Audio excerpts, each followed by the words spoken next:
प्रिय विद्यार्थियों, आपका लोक प्रशासन की क्लास में स्वागत है।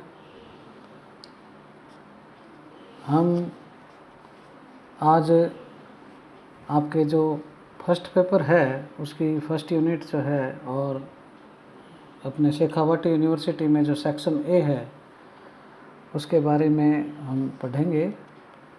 और आपका जो ये विषय है लोक प्रशासन, हो सकता है कुछ विद्यार्थियों के स्कूलिंग में रहा हो, वैसे ये स्कूलों में कुछ ही विद्यालयों में हैं और महाविद्यालय स्तर पर इसका क्या है, व्यापकता है। और यह जो विषय है इसकी प्रकृति थोड़ी सी राजनीति विज्ञान से मिलती जुलती है और यह राजनीति विज्ञान से ही अलग होया हुआ एक नया सब्जेक्ट है। तो आज हम लोक प्रशासन क्या है, उसका अर्थ क्या है, यानी उसकी प्रकृति क्या है, इन चीज़ों के बारे में पढ़ेंगे। मैं प्रवीण कुमार खत्री, सहायक आचार्य लोक प्रशासन, आपका लोक प्रशासन की कक्षा में स्वागत करता हूं। सबसे पहले हम लोक प्रशासन में से प्रशासन क्या है उसके बारे में जानने का प्रयास करेंगे। इससे भी पहले मैं आपको थोड़ा सा भाई प्रशासन का क्या महत्व है, क्यों ऐसा ये विषय आपको पढ़ाने के लिए लगाया गया है, इसकी क्या महत्ता है, इसके बारे में थोड़ा सा इंट्रोडक्शन करवाता हूँ मैं। जैसा कि आप सब जानते हैं कि मानव एक सामाजिक प्राणी है, वह सदैव समाज में रहता है। प्रत्येक समाज को बनाए रखने के लिए कोई ना कोई राजनीतिक व्यवस्था जरूर होती है। इसलिए यह माना जाता है कि उसके लिए समाज तथा राजनीतिक व्यवस्था शुरू से रही है। अरस्तु ने कहा है कि यदि कोई मनुष्य ऐसा है जो समाज में नहीं रह सकता हो या जिसे समाज की ज़रूरत नहीं हो, तो या तो वह अपने आप में पूर्ण होगा या वो जंगली जानवर होगा या वो क्या होगा, देवता होगा। तो अरस्तु का कहने का भाव ये है कि मनुष्य को समाज तथा राजनीतिक व्यवस्था की आवश्यकता सदैव रहती है। प्रत्येक समाज में व्यवस्था को बनाए रखना जरूरी होता है। इसके लिए कोई ना कोई संस्था या निकाय जरूरी होता है, चाहे उसको हम नगर राज्य कहें या राष्ट्र राज्य कहें, होता ज़रूर है। राज्य रूपी जो संस्था है वो अपना कार्य सरकार तथा प्रशासन के माध्यम से करती है। राज्य के उद्देश्य और नीतियाँ कितनी भी प्रभावशाली, आकर्षक और उपयोगी क्यों न हो, उनसे उस समय तक कोई लाभ नहीं हो सकता जब तक कि उनको प्रशासन के द्वारा कार्य रूप में परिणत नहीं किया जाए। जैसा कि हम जानते हैं, सरकारें अनेक प्रकार की योजनाएं और कार्यक्रम बनाती हैं। जब तक उनको ठीक ढंग से अगर लागू नहीं किया जाएगा तो उनके बनाने का कोई मतलब नहीं है। तो ये जो योजनाएं और कार्यक्रम, जो नीतियां हैं, इनको लागू करने की जिम्मेदारी किसकी होती है? प्रशासन की होती है। तो इसलिए प्रशासन जो है उसका बड़ा महत्व है। चार्ल्स बियर्ड ने कहा है कि कोई भी विषय इतना महत्वपूर्ण नहीं है जितना प्रशासन है। राज्य व सरकार का, यहाँ तक कि स्वयं सभ्यता का भविष्य, सभ्य समाज के कार्यों का निष्पादन करने में सक्षम प्रशासन का जो विज्ञान, दर्शन और कला है, उसकी योग्यता पर निर्भर करता है। कहने का मतलब ये है कि प्रशासन से जितना महत्वपूर्ण विषय कोई नहीं है और स्वयं सभ्यता, सरकार, राज्य जो हैं वो भी क्या है, प्रशासन के विज्ञान, दर्शन और कला उस पर डिपेंड करती है। यदि प्रशासन का दर्शन, विज्ञान, कला उन्नत है तो राज्य, सरकार, समाज वे स्वयं भी उन्नत हो जाएंगे। डॉनहम कहते हैं कि यदि हमारी सभ्यता असफल होगी तो इसका मुख्य कारण क्या होगा? प्रशासन की असफलता होगा। यदि प्रशासन सफल है तो हमारी सभ्यता भी सफल है, और यदि सभ्यता सफल नहीं है तो इसका कारण क्या है? प्रशासन का फेलियर है। यदि किसी सैनिक अधिकारी की गलती से अणुबम छूट जाए तो तृतीय विश्व युद्ध शुरू हो जाएगा और कुछ ही क्षणों में विकसित सभ्यताओं के नष्ट होने की संभावनाएं उत्पन्न हो जाएगी। तो ये एक छोटी सी गलती है, ये भी क्या एक प्रशासन का हिस्सा है। यदि प्रशासन ऐसा गलती कर दे तो उस स्थिति में क्या है, सभ्यता की सभ्यताएं नष्ट हो जाएगी। तो प्रशासन से महत्वपूर्ण कोई विषय है ही नहीं, और सभ्यताओं की सफलता जो है वो प्रशासन पर डिपेंड है, ऐसा इन दो चिंतकों ने बताया है। हम देखते हैं कि जैसे जैसे राज्य का स्वरूप और गतिविधियां जो हैं उसकी विस्तार होता गया, उसके साथ साथ ही क्या प्रशासन का महत्व बढ़ता गया। क्योंकि हम ये पहले पढ़ चुके हैं कि राज्य जो है वो सरकार और प्रशासन के माध्यम से कार्य करता है। जैसे जैसे राज्य के कार्य बढ़ेंगे वैसे वैसे प्रशासन के कार्य भी बढ़ते जाएंगे। इसमें कोई अतिशयोक्ति नहीं है या ऐसे बढ़ा चढ़ाकर कहने की कोई बात नहीं है कि हम प्रशासन की गोद में पैदा होते हैं, उसी में पलते हैं, बड़े होते हैं, मित्रता करते हैं, टकराते हैं और मर जाते हैं। आज की जो बढ़ती हुई जटिलताएं हैं उसका सामना करने में व्यक्ति व समुदाय अपनी सीमित क्षमताओं और साधनों के कारण असमर्थ हैं। इसलिए उसको हर जगह प्रशासन की ज़रूरत पड़ती है, चाहे अकाल हो, बाढ़ हो, युद्ध हो या कोई महामारी की रोकथाम हो। ये सारी जो समस्याएं हैं उनमें क्या है, प्रशासन की आवश्यकता पड़ती है। प्रशासन की सहायता के बिना व्यक्ति कुछ नहीं कर सकता। स्थिति यह है कि प्रशासन के अभाव में हमारा जीवन मृत्यु के समान भयावह, या यूँ कहें हम टूटे हुए तारे के समान हो जाता है। हम अपने वर्तमान का उसे सहारा ही नहीं समझते, वरन हम नई सभ्यता, संस्कृति, व्यवस्था और विश्व के निर्माण का आधार भी मानते हैं। हमें अपना भविष्य प्रशासन के हाथों में सौंप देने में ज़्यादा संकोच नहीं होता। प्रशासन की जो आवश्यकता है वो चाहे प्राइवेट संगठन हो अर्थात निजी संगठन हो या सार्वजनिक या सरकारी संगठन हो, दोनों को होती है। डिमॉक और कोइंग कहते हैं कि प्रशासन यह निर्धारण करता है कि हम किस तरह का सामान्य जीवन बिताएंगे और हम अपनी कार्यकुशलताओं के साथ कितनी स्वाधीनताओं का उपयोग करने में समर्थ होंगे, उस पर डिपेंड करता है हमारा जीवन। प्रशासन आपके जो एक आकांक्षा है, जो अभिलाषा है और उसकी जो प्राप्ति है, उसके बीच की जो दुनिया है या खाई है, उसको क्या है, ये पूरा करता है। हमारी व्यवस्था, स्वास्थ्य, जीवन शक्ति, ये सब क्या प्रशासन पर डिपेंड है। स्मिथबर्ग, साइमन, थॉमसन जैसे जो विद्वान हैं वो कहते हैं कि यह एक सहयोगपूर्ण समूह व्यवहार है। वहीं मार्क्स कहते हैं कि प्रशासन प्रत्येक का कार्य है।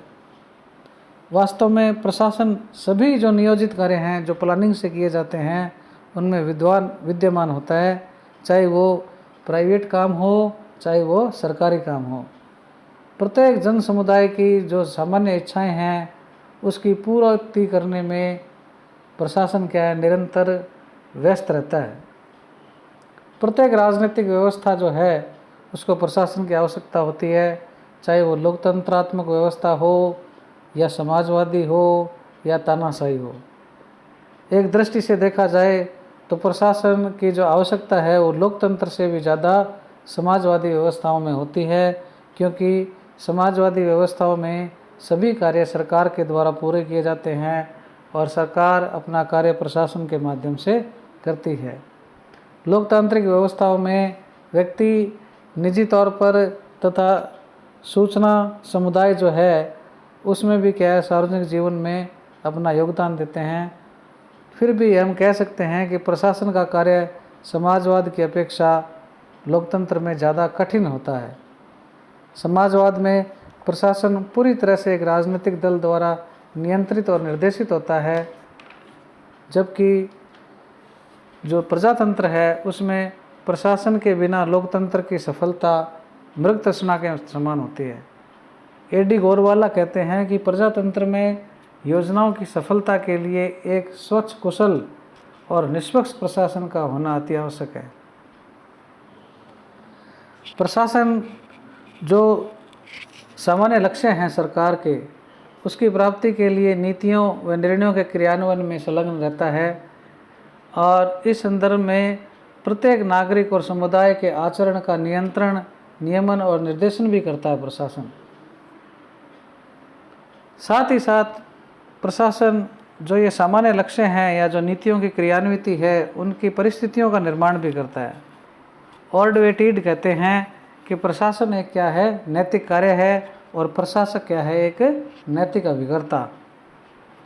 प्रशासन अपनी क्रियाओं के द्वारा सामान्य जीवन को नैतिकता व उच्च आदर्शों की दिशा में ले जाने का प्रयास करता है। बाह्य कार्यों तक सीमित होते हुए भी उसे सामूहिक नैतिकरण की व्यापक क्रिया के रूप में देखा जा सकता है। यदि कोई व्यक्ति अध्यात्म और नैतिकता में विश्वास नहीं भी करे तो भी सांसारिक जीवन में सफलता प्राप्त करने के लिए उसको प्रशासन व प्रबंध का ज्ञान होना जरूरी है। आधुनिक राज्य, समाज, उद्योग, अन्य क्षेत्र भी इसके माध्यम से ही कार्य करते हैं। प्रशासन का क्षेत्र इतना व्यापक हो गया है कि सोसर कहते हैं कि उसे एक दो वाक्यों वाली परिभाषाओं में नहीं बांध सकते। विस्तृत परिभाषाओं पर यदि दूसरे लोग मजाक उड़ाएंगे तो संकुचित जो परिभाषाएं हैं उनको देखकर प्रशासन के विद्यार्थियों का दम घुट जाएगा। साइमन ने भी इसी प्रकार व्यापक दृष्टिकोण अपनाया है और वे कहते हैं प्रशासन सभी सहयोगपूर्ण व्यवहार के प्रतिमानों में या मॉडलों में होता है। अतः कोई भी व्यक्ति जो दूसरे व्यक्तियों के साथ किसी गतिविधि में सहयोग करता है तो वो प्रशासन में लगा हुआ है। अब हम प्रशासन जो शब्द है उसके बारे में देखते हैं। प्रशासन जो शब्द है उसको अंग्रेजी में एडमिनिस्ट्रेशन कहते हैं। एडमिनिस्ट्रेशन जो है वो दो शब्दों से मिलकर बना हुआ है, एक एड और एक मिनिस्ट्रेयर। सरकार या शासन किसी राजनीतिक व्यवस्था की सबसे बड़ी इकाई का नाम है। प्रशासन उसके अधीन रहकर शासन के लक्ष्यों को विस्तार पूर्वक कार्य रूप में परिणत करता है। इसी कारण राज्य के लक्ष्य प्रशासन के लक्ष्य कहे जाते हैं, किंतु दोनों का अंतर स्पष्ट और स्थायी है। प्रशासन जो है वो शासन या सरकार के अधीन रहकर कार्य करने वाला विशिष्ट मानवीय संयंत्र है। अर्थात कहने का अभिप्राय यह है कि प्रशासन जो है वो सरकार या शासन के अधीन रहता है। सरकार या शासन नीतियां बनाता है और प्रशासन उन नीतियों को क्रियान्वित करता है। नीतियाँ हो सकती है, कार्यक्रम हैं, योजनाएं हैं, जो भी है। तो प्रशासन का काम क्या है, उन नीतियों और योजनाओं या कार्यक्रमों को लागू करना है। और सरकार क्या करती है, इन नीतियों कार्यक्रमों को क्या है, बनाती है। जैसा कि मैं आपको बता चुका हूँ कि ये दो लैटिन भाषा के शब्द एड और मिनिस्ट्रेयर से बना है, जिसका मतलब होता है सेवा या कार्यों का प्रबंधन करना। शाब्दिक दृष्टि से देखा जाए तो प्रशासन का अर्थ कार्यों का प्रबंधन करना है। अच्छे ढंग से, कम समय और कम खर्चे में सामूहिक रूप से जो कार्य करने की व्यवस्था है उसको हम क्या कहते हैं, प्रशासन कहते हैं, एडमिनिस्ट्रेशन कहते हैं। यदि हम प्रशासन के स्वरूप की बात करें तो उसका जो स्वरूप है वो 4 तरीके का है। पहला जो है वो उसे एक सरकार या कार्यपालिका का पर्याय माना जाता है। अर्थात जैसा कि हम पहले पढ़ चुके हैं, बता चुके हैं कि सरकार जो है वो नीतियाँ बनाती है, कार्यक्रम बनाती है, योजनाएं बनाती है और उसको प्रशासन क्या है, लागू करता है। तो सरकार और प्रशासन क्या है, या कार्यपालिका जो प्रशासन है वो एक दूसरे से जुड़े हुए हैं, इसलिए उसको क्या है, सरकार या कार्यपालिका का पर्याय कहा जाता है। दूसरा जो स्वरूप है वो ये है कि यह एक ऐसा ज्ञान है जो किसी व्यापारिक, औद्योगिक या राजनीतिक संस्था के अध्ययन से संबंधित होता है। हम जानते हैं कि कोई व्यापार कर रहा है या कोई किसी का उद्योग धंधा है या कोई राजनीतिक व्यवस्था है, वो क्या है, कार्यों को ठीक ढंग से अगर करती है या मतलब जो उद्देश्य निर्धारित किए हैं उसको क्या है सही ढंग से प्राप्त करती है, तो वो भी क्या है एक प्रकार का प्रशासन है। तीसरा है कि जो सरकार की नीतियां हैं या सार्वजनिक नीतियां हैं या जो उनके लक्ष्य हैं उनको क्रियान्वित करने वाली क्रियाओं के समूह को भी हम क्या कहते हैं, प्रशासन कहते हैं। तो क्रियान्वयन करने वाली जो संस्था है वो भी क्या है, एक प्रशासन है। चौथा जो इसका स्वरूप है, प्रशासन एक ऐसी कला है जिसका संबंध क्या है, प्रबंधन करने से है, अर्थात मैनेजमेंट करने से है। यदि हम अच्छे ढंग से कम समय में कम खर्चे में यदि काम को निपटाएंगे तो वो क्या हो जाएगा, एक प्रकार से प्रबंधन हो जाएगा। मूलतः हम कह सकते हैं कि प्रशासन एक ऐसी प्रक्रिया है जो सभी सामूहिक प्रयासों में, चाहे वो सार्वजनिक हो यानी सरकारी हो, चाहे निजी हो, चाहे सैनिक हो, चाहे वो असैनिक हो, सभी में पाई जाती है। लेपावस्की कहते हैं, चाहे उसे प्रबंधन कहें या संगठन, कार्यपालिका कहें या लोक प्रशासन, कला कहें या विज्ञान, वह सभ्य मानव के अनुभव के साथ ही जुड़ा हुआ है। साइमन कहते हैं कि समान लक्ष्यों को पूरा करने के लिए समूह द्वारा सहयोगपूर्ण ढंग से की गई क्रियाएं क्या है, प्रशासन है। गुलिक ने प्रशासन को परिभाषित करते हुए कहा है कि उद्देश्यों की पूर्ति को उपलब्ध कराना क्या है, प्रशासन है। स्मिथबर्ग और साइमन समान लक्ष्यों की प्राप्ति के लिए सहयोग करने वाले सामूहिक गतिविधि को प्रशासन कहा है। तो इस प्रकार से अलग अलग चिंतकों ने क्या है, अलग अलग तरीके से क्या है, प्रशासन को परिभाषित किया है। जो ये परिभाषाएं है उससे मोटे तौर पर हम ये निष्कर्ष निकाल सकते हैं कि मनुष्य तथा भौतिक संसाधनों का इसमें क्या है, समन्वय होना जरूरी है। इसमें प्रशासन में समान लक्ष्य या नीति होना ज़रूरी है। संगठन और मानवीय सहयोग क्या है, इसमें ज़रूरी है। मानवीय गतिविधियों का निर्देशन और नियंत्रण भी इसमें आवश्यक है और लक्ष्यों की प्राप्ति भी आवश्यक है।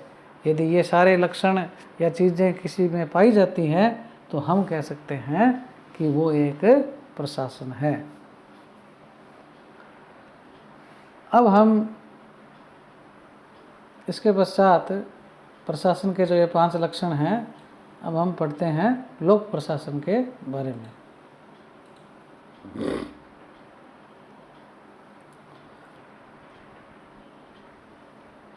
लोक प्रशासन जो है, प्रशासन के आगे इसमें क्या है, एक लोक शब्द जुड़ गया है। आप देख ही रहे हो कि पीछे हमने प्रशासन पढ़ा, अब लोक प्रशासन आ गया। यहाँ लोक जो है, लोक का मतलब क्या है, सरकार है, जनता नहीं है। लोक का मतलब यहाँ क्या है, सरकार है। अर्थात जो सरकारी प्रशासन है वो क्या है, लोक प्रशासन है। अब क्या है, इसकी अलग अलग परिभाषाएं दी गई है। तो जो परिभाषाएं हैं उनको हम मोटे तौर पर 2 भागों में बांट सकते हैं। कुछ परिभाषाएं ऐसी है जो व्यापक दृष्टिकोण वाली है और कुछ परिभाषाएं क्या है, संकुचित दृष्टिकोण की है। व्यापक दृष्टिकोण का मतलब ये है कि उन परिभाषाओं में सरकार के जो 3 अंग हैं, कार्यपालिका, विधायिका, न्यायपालिका या जो निजी क्षेत्र हैं, सारी चीज़ों को वो क्या है, शामिल कर लेते हैं। जबकि जो संकुचित दृष्टिकोण की परिभाषाएं हैं वो सिर्फ सरकार का जो कार्यपालिका का अर्थात नीति निर्माण और नीति का क्रियान्वयन है उसको ही शामिल करती है। तो अब हम 1 बाय 1 देखते हैं। विलोबी की जो परिभाषा है वो क्या है कि राजनीति विज्ञान में प्रशासन शब्द के 2 अर्थ हैं। व्यापक अर्थ में यह शब्द सरकारी मामलों का वास्तविक संचालन प्रकट करता है। इस प्रकार सरकार की या शासन की विधायी शाखा, व्यवस्थापिका का प्रशासन, न्यायिक कार्यों या न्यायपालिका का प्रशासन, शासन के प्रशासकीय शाखा से संबंधित कार्यों का प्रशासन या सामान्य शासन के सभी कार्यों को चलाने के बारे में कहना उचित है। अर्थात ये कहना ये चाहते हैं कि प्रशासन, लोक प्रशासन जो है उसमें कार्यपालिका, विधायिका, न्यायपालिका और स्वयं जो प्रशासन है, लोक प्रशासन है, उसके सभी कार्य शामिल होते हैं। इसके बाद में लूथर गुलिक जो हैं वो कहते हैं कि लोक प्रशासन प्रशासकीय विज्ञान का वह भाग है जिसका संबंध किससे है? शासन से है। इस कारण वह मुख्यतः कार्यपालिका शाखा जहाँ से शासन का कार्य होता है उससे जुड़ा रहता है। यद्यपि स्पष्ट तौर पर विधायिका और न्यायपालिका जो है उसकी समस्याएं भी प्रशासनिक समस्याएं होती है। अर्थात लूथर गुलिक भी विधायिका, कार्यपालिका और न्यायपालिका इनसे जुड़े हुए कार्यों को लोक प्रशासन की श्रेणी में मानते हैं। साइमन कहते हैं कि सामान्य प्रयोग में लोक प्रशासन से अभिप्राय उन क्रियाओं से है जो केंद्र, राज्य अथवा स्थानीय सरकारों द्वारा संपन्न की जाती है। इसके पश्चात मार्क्सटिन मार्क्स कहते हैं लोक प्रशासन में, न्याय प्रशासन में न्यायालयों के कार्य, सरकार की कार्यकारी शाखा में सैनिक तथा असैनिक सभी अभिकरणों के कार्य शामिल होते हैं। लोक प्रशासन के किसी पूर्ण ग्रंथ में विधायी प्रबंध के अलावा न्यायिक संरचनाओं, क्रिया विधि पर विचार करने के साथ साथ सेनाओं के द्वारा प्रयुक्त जो विशेष तंत्र है या पद्धतियां हैं उनका अध्ययन भी किया जाता है। अर्थात मार्क्सटिन मार्क्स का भी व्यापक दृष्टिकोण है। इस प्रकार जो ये व्यापक परिभाषाएं हैं लोक प्रशासन की, इसमें क्या है? सरकार की जो तीनों शाखाएं हैं, कार्यपालिका, व्यवस्थापिका, न्यायपालिका, उसके द्वारा जो निष्पादित किए जाने वाले कार्य हैं सबको शामिल किया जाता है। किंतु अनेक प्रशासन के जो विद्वान हैं इस समावेशी दृष्टिकोण को स्वीकार नहीं करते। अर्थात वो कार्यपालिका के कार्य, न्यायपालिका के कार्य, विधायिका के कार्य जो हैं इन तीनों को क्या है प्रशासन में शामिल नहीं करते। उनके अनुसार लोक प्रशासन में केवल वो उन्हीं गतिविधियों का समावेश करना चाहिए जिनका निष्पादन कार्यपालिका या प्रशासकीय शाखा के द्वारा किया जाता है। साइमन कहते हैं कि साधारण भाषा में लोक प्रशासन का अर्थ राष्ट्रीय, प्रांतीय तथा स्थानीय सरकारों, स्वतंत्र आयोगों तथा सरकारी निगमों की कार्यपालिकाएं शाखाओं से होता है, परंतु उसमें न्यायिक या विधायिक अभिकरणों को शामिल नहीं किया जाना चाहिए। अब हम संकुचित दृष्टिकोण की परिभाषाओं को देख लेते हैं। पहली परिभाषा एल.डी. वाइट ने दी है। एल.डी. वाइट कहते हैं लोक प्रशासन में सभी क्रियाएं आ जाती है जिनका उद्देश्य सक्षम सत्ता द्वारा जो घोषित प्रशासकीय नीतियां हैं उनको पूरा करना या उनको लागू करने से है। अर्थात सरकार या कार्यपालिका के द्वारा जो नीतियां घोषित की जाती है उनको लागू करने का काम क्या है? लोक प्रशासन का है। दूसरी परिभाषा जो संकुचित दृष्टिकोण में है वो वुड्रो विल्सन की है। वुड्रो विल्सन के बारे में आपको मैं थोड़ा सा बता दूं। वुड्रो विल्सन लोक प्रशासन के जनक माने जाते हैं। ये अमेरिका के राष्ट्रपति भी रहे हैं। तो आगे हम लोक प्रशासन का जो विकास है उसमें हम पढ़ेंगे कि वुड्रो विल्सन लोक प्रशासन के जनक हैं। वुड्रो विल्सन क्या कहते हैं लोक प्रशासन के बारे में? वुड्रो विल्सन कहते हैं लोक प्रशासन कानून का विस्तृत और व्यवस्थित रूप से क्रियान्वयन है। विस्तृत और व्यवस्थित रूप से यानी मतलब जो विधि है उसको विस्तार पूर्वक लागू करना और उसको व्यवस्थित रूप से लागू करना। तो ये जो क्रियान्वयन है वो क्या कहलाता है? लोक प्रशासन कहलाता है। और वो यहाँ तक कहते हैं कि कानून को लागू करने की जो प्रत्येक गतिविधि है वो भी क्या है? प्रशासन है। इस प्रकार से वुड्रो विल्सन विधि को लागू करना और प्रत्येक विधिक क्रिया को लोक प्रशासन की श्रेणी में लाते हैं। मर्सन क्या कहते हैं?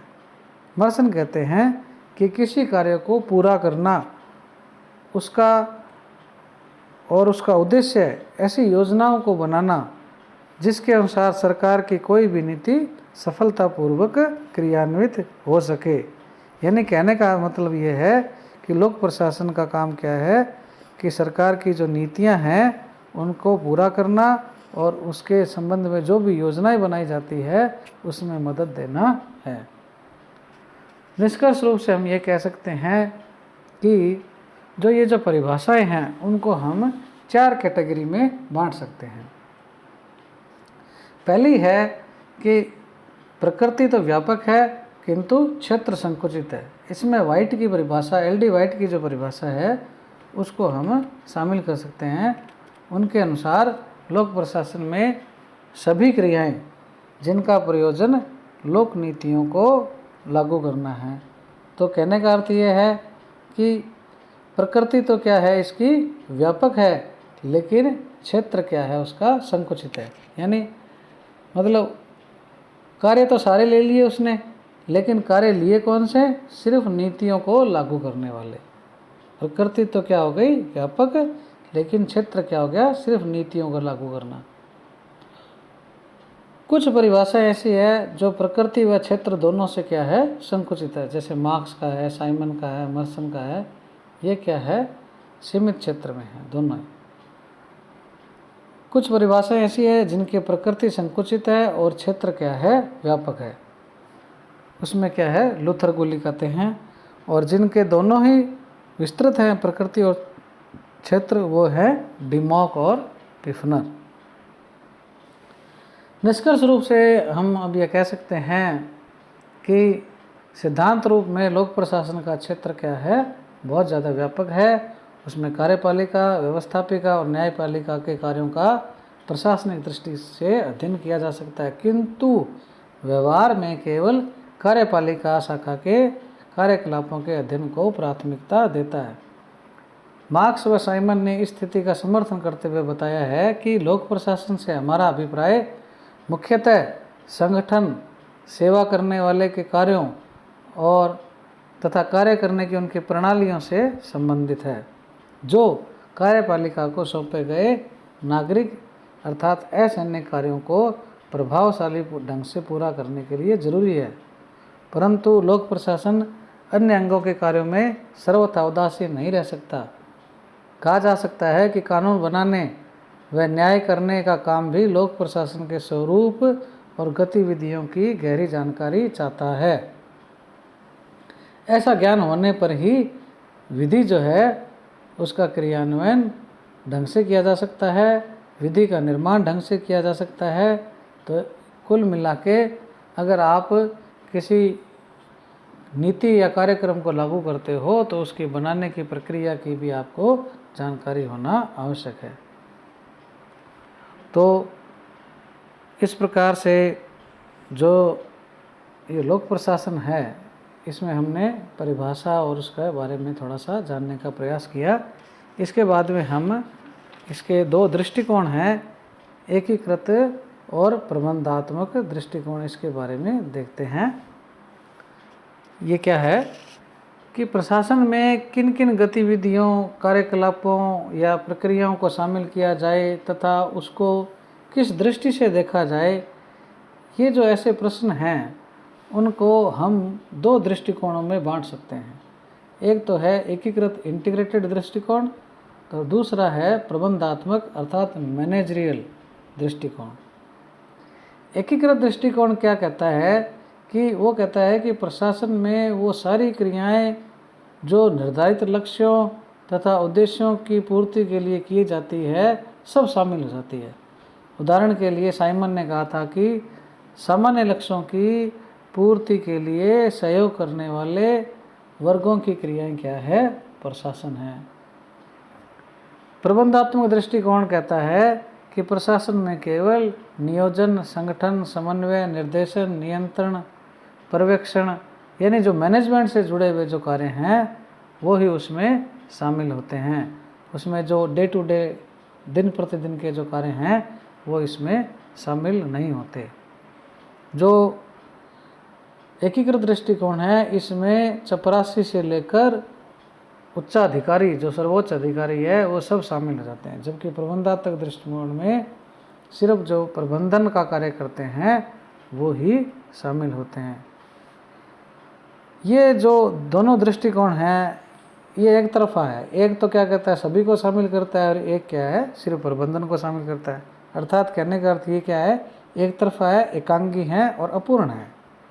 प्रशासन में कार्यों की व्यवस्था कराने वाले, कार्यों को क्रियान्वित करने वाले दोनों ही महत्वपूर्ण हैं। यानी मैनेजमेंट भी चाहिए और छोटे से छोटे लेवल का जो कर्मचारी है वो भी चाहिए। प्रबंधन यदि कुशल और योग्य है तो भी यदि जो नित्य प्रति के जो कार्य हैं वो अगर ठीक नहीं है तो वो सफल नहीं हो सकता।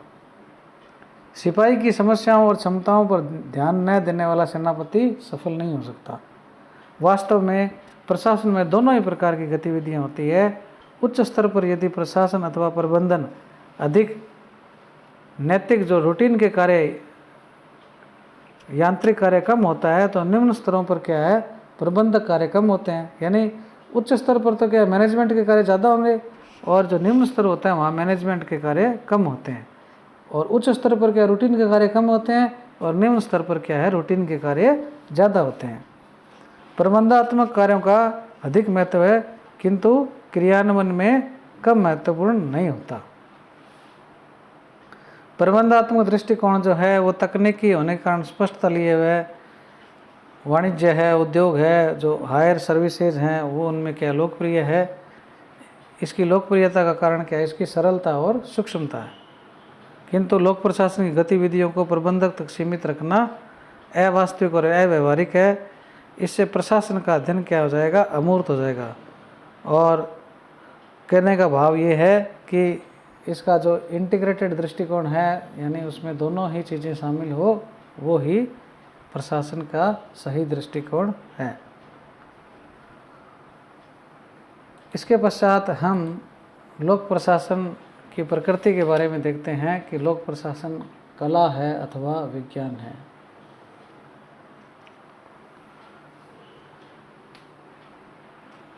लोक प्रशासन का प्रयोग दो दृष्टिकोणों को अपनाकर किया जाता है। एक दृष्टिकोण से वह प्रक्रिया या कार्यों का मॉडल है।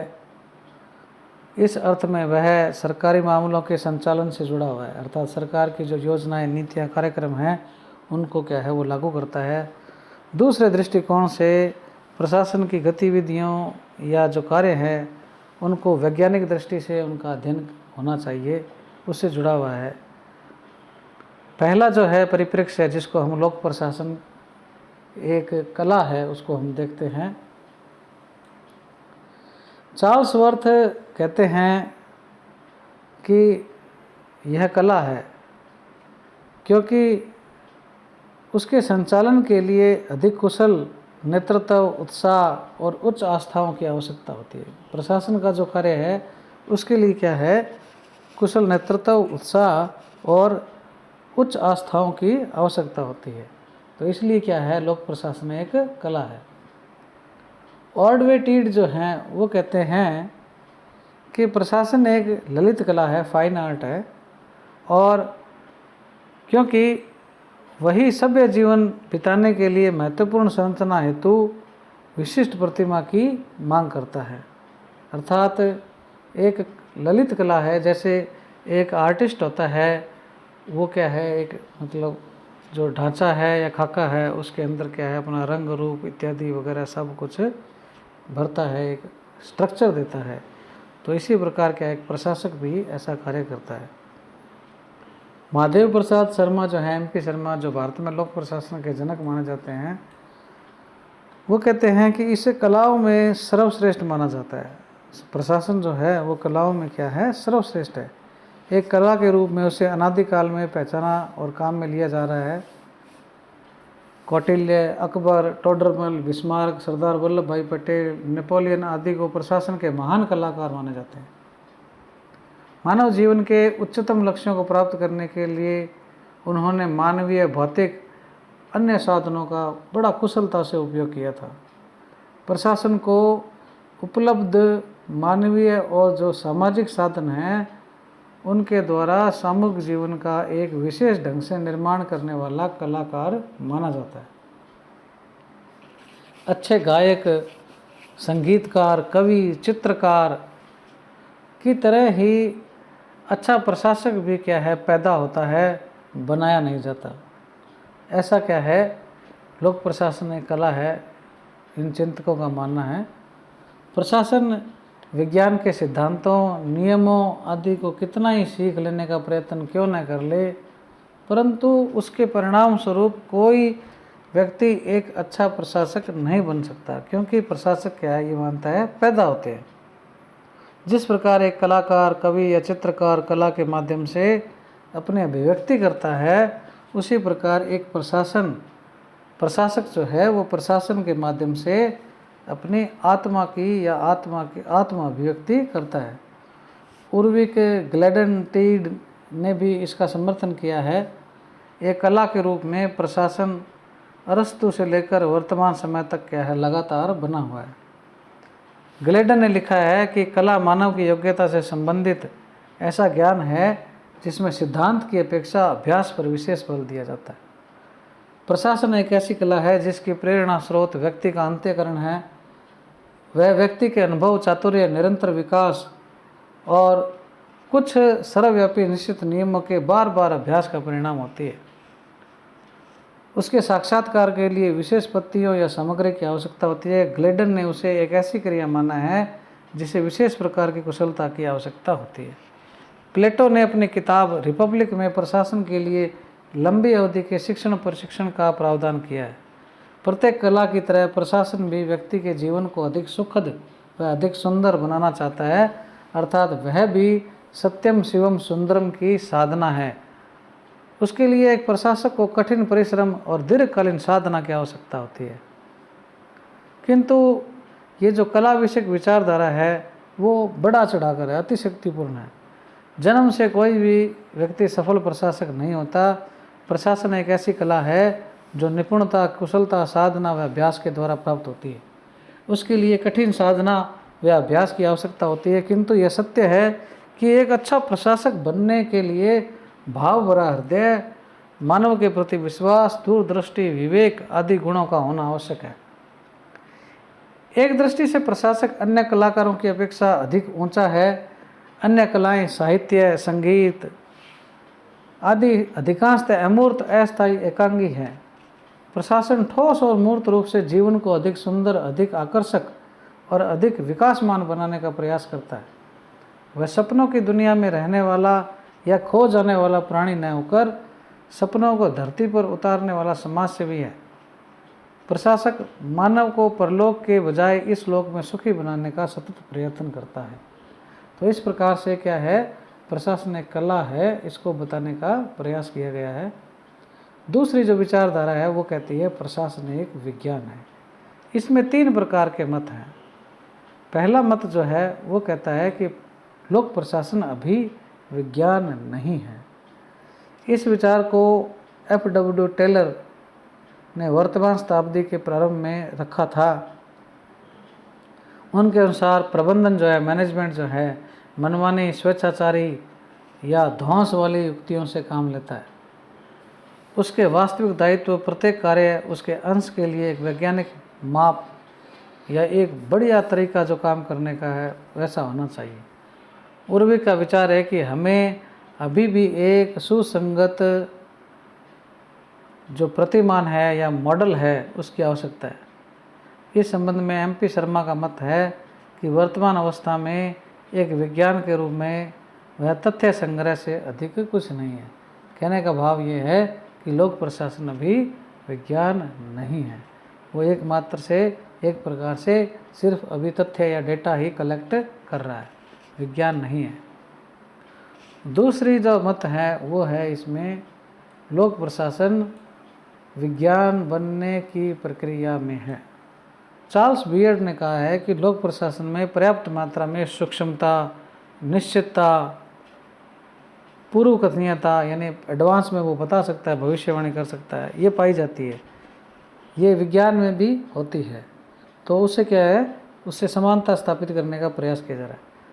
वो कहते हैं कि हम जानते हैं कि अच्छे बजट या ऑडिटिंग या लेखांकन जो हैं उसके लिए क्या है, जो सटीक नियम हैं उनका पालन करना होता है, और हम जानते हैं कि उनका नियमों का पालन करने से क्या परिणाम होता है।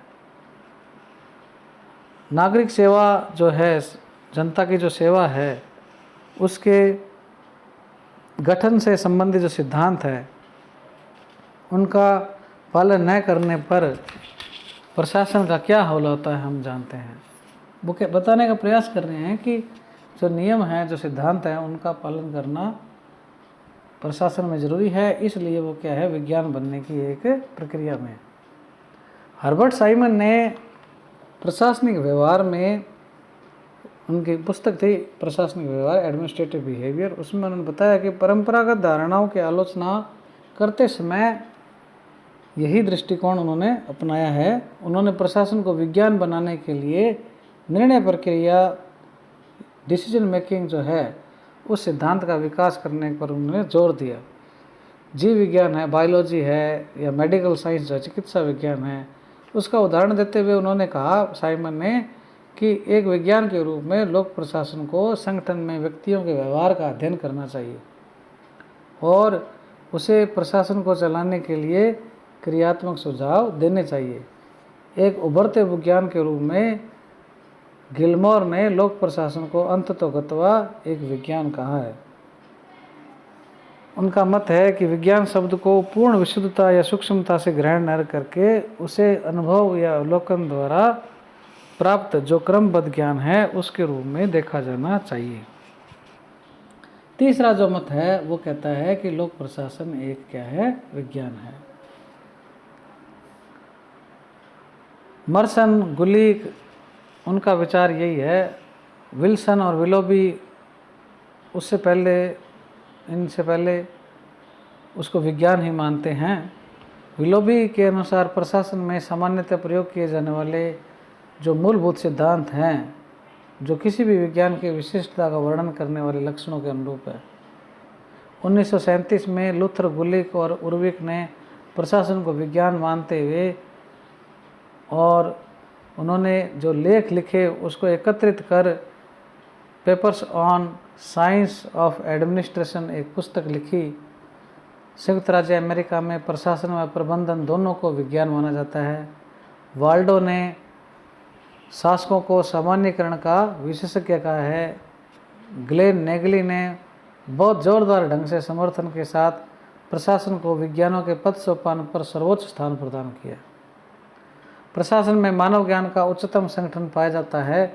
प्राय सभी विद्वान लोक प्रशासन को भौतिक विज्ञान की तरह न मानकर समाज विज्ञान के रूप में देखते हैं। तो अब कुल मिलाकर कहने का भाव ये है कि प्रशासन जो है ना वो कला है ना वो विज्ञान है, बल्कि वो क्या है, एक समाज विज्ञान है, सोशल साइंस है। तो अब हम देखते हैं कि प्रशासन एक क्या है, समाज विज्ञान है।